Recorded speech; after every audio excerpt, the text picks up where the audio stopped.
श्यामल कोमलांगम सीता समारो पितुवाम भागम पाणौ महासायक चारुचापम नमामि रामं रघुवंशनाथं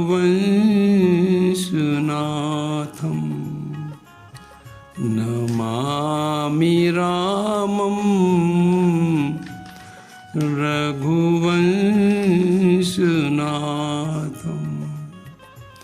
रघुवंशनाथं।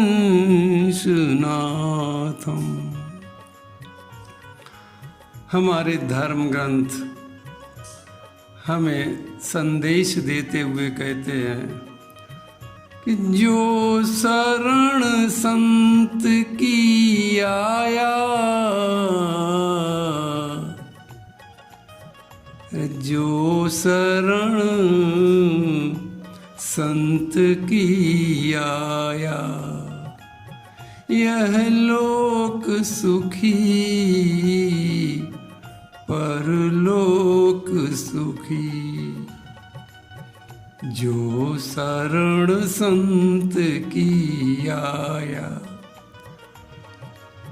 उसका यह लोक सुखी परलोक सुखी। जिसने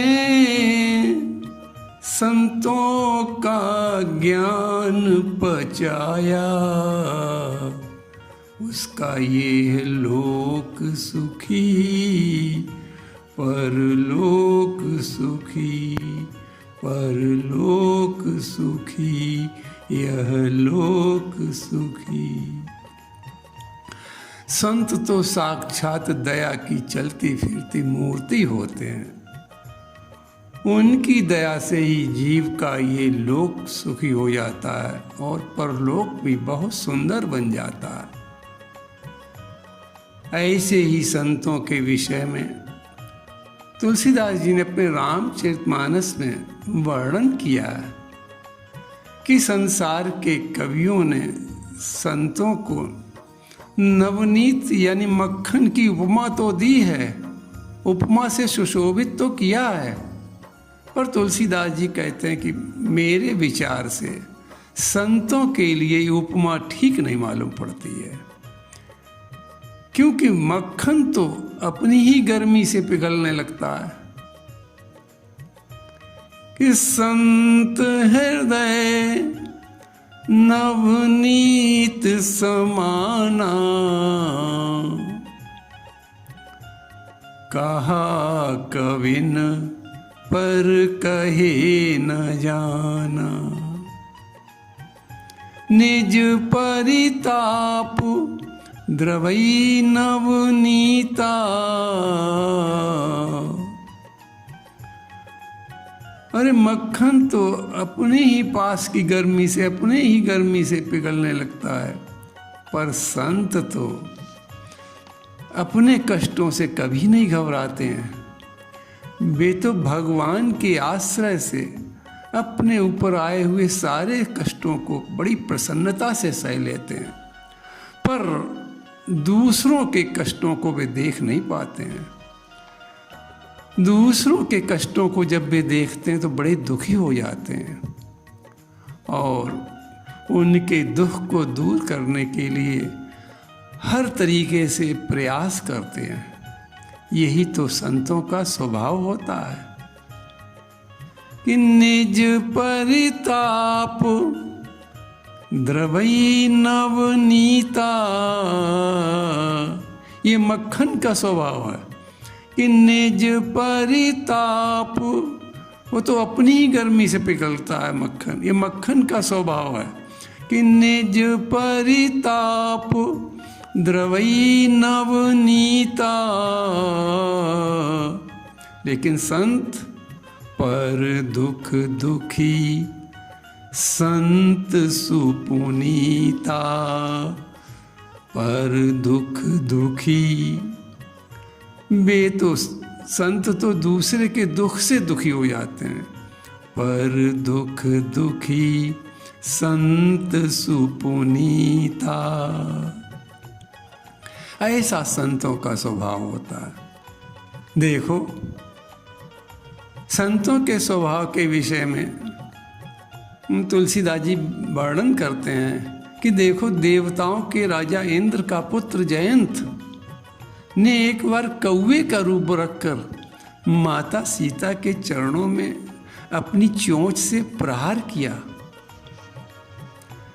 सीता चरण चोंच हति भागा, अब प्रहार करके भाग गया।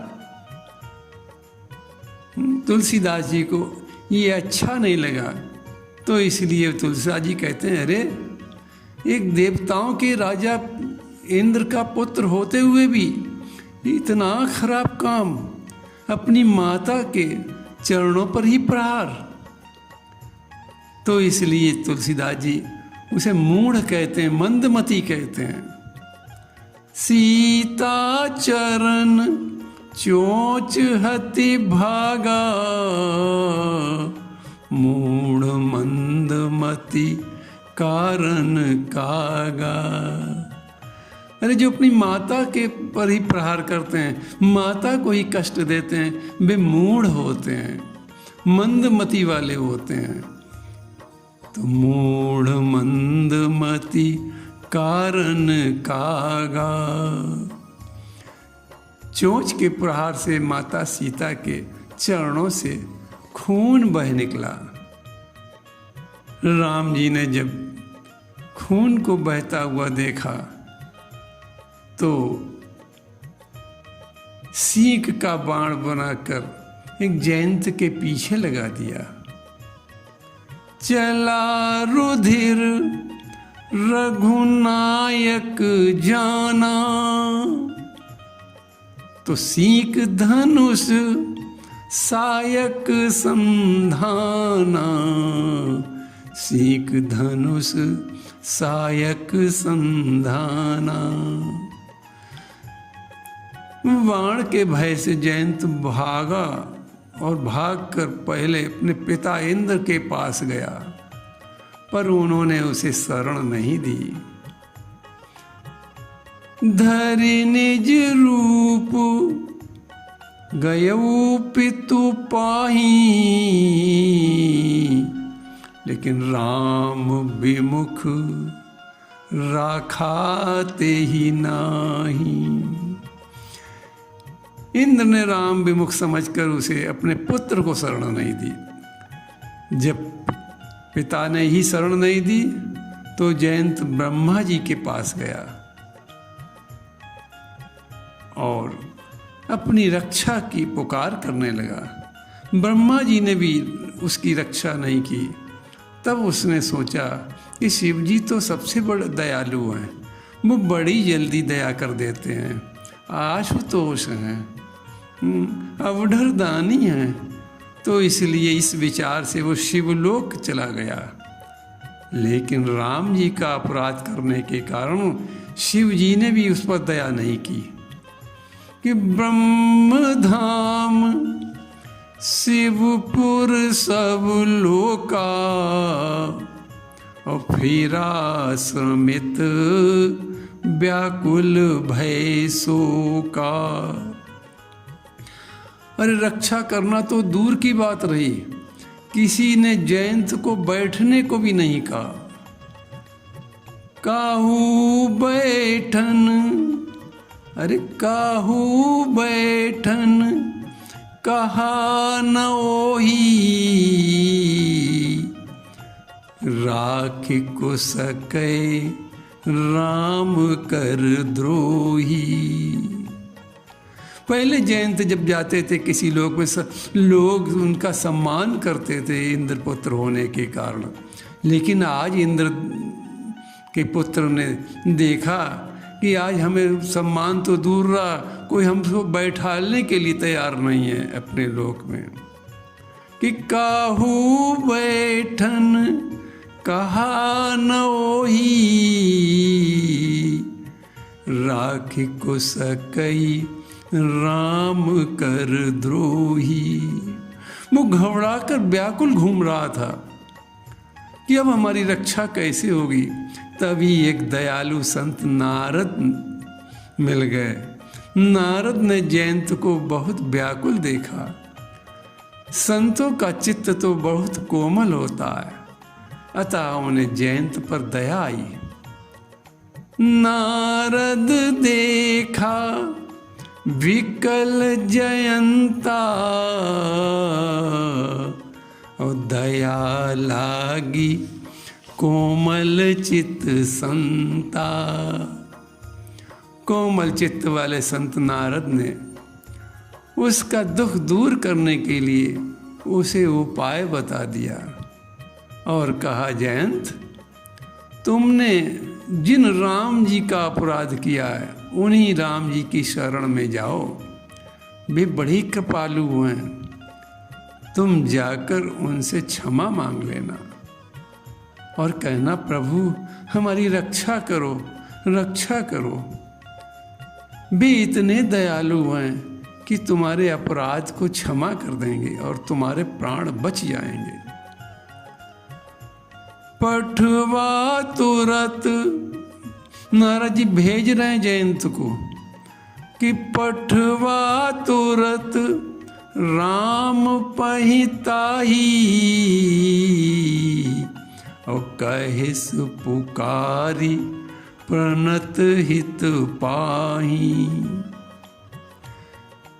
इस प्रकार नारद जी ने जयंत को राम जी के शरण में भेजकर उसके प्राणों की रक्षा करवा दी। संतों का मुख्य उद्देश्य जीव को सांसारिक बंधनों से मुक्त कराकर भगवान की शरण में पहुंचाना, यही संतों का मुख्य उद्देश्य है। संसार में संत इसीलिए अवतार लेते हैं कि जीव जो सांसारिक बंधनों में, माया के बंधनों में फंसा हुआ है, उसे किसी तरीके से अपने उपदेश के द्वारा भगवान की शरण तक पहुंचाना, यही उनके अवतार का मुख्य उद्देश्य होता है। संतों के कोमल स्वभाव का प्रसंग अभी यहीं से विश्राम होता है। इसीलिए महापुरुष गाते हैं, जो शरण संत की आया, जो शरण संत की आया, उसका ये लोक सुखी परलोक सुखी, ये लोक सुखी परलोक सुखी। प्रभु के चरणन में सदा, एक दो दिन नहीं, जीवन की अंतिम सांस तक प्रभु के चरणों का स्मरण करना है। प्रभु के चरणन में सदा, पुनि पुनि करूं प्रणाम, पुनि पुनि करूं प्रणाम। और कहें क्या, प्रभु से प्रार्थना क्या करें? यही कहूं भूलूं नहीं, यही कहूं भूलूं नहीं, मेरे प्रियतम राम, अरे मेरे प्रियतम राम, मेरे प्रियतम राम।